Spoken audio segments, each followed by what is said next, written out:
नमस्कार शेतकरी राजांनो, आपल्या गव्हाच्या प्लॉटची वाढ ग्रोथ बघू शकताय कशा पद्धतीने झालेली आहे।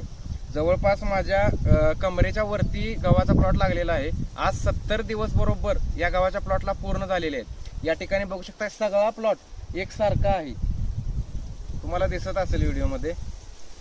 तर ही बघा, या ठिकाणी सुरुवातीपासून फुटव्यापासून ते गव्हाचे बियाणं हे कणीस बाहेर पडेपर्यंत अगदी ग्रोथ एकदम उत्कृष्ट प्रकारे झालेली आहे। या ठिकाणी बघू शकताय तुम्ही लोंबी पण गव्हाचं कणीस पण किती रुंद आणि भरीव असं पडलेलं आहे, या ठिकाणी बघू शकताय।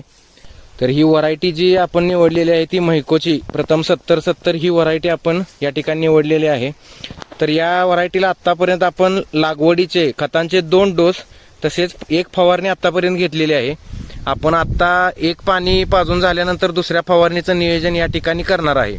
तर पहिल्या लागवडीच्या डोसमध्ये आपण घेतलेलं होतं 12-32-16 हे पेरणी बरोबर सोडलेलं होतं आणि नंतर डुबलनी नंतर आपण झिंक सल्फेट आणि युरिया हे आपण जवळपास 45 दिवसाच्या आसपास आपण हा एक खताचा डोस या ठिकाणी दिलेला होता। या गव्हाची ओव्हरऑल वाढ तुम्ही बघितलेलीच आहे। तर 50 ते 55 गुंठ्याचा हा प्लॉट आहे। तर या प्लॉट मधून आपल्याला अपेक्षित उत्पादन असं 30 ते 35 क्विंटल एवढं आहे 50 ते 55 गुंठ्याच्या प्लॉटमध्ये। तर बघू आपण इथून पुढचं नियोजन कसं करते, याचे अपडेट आपल्या चॅनलवरती येईलच।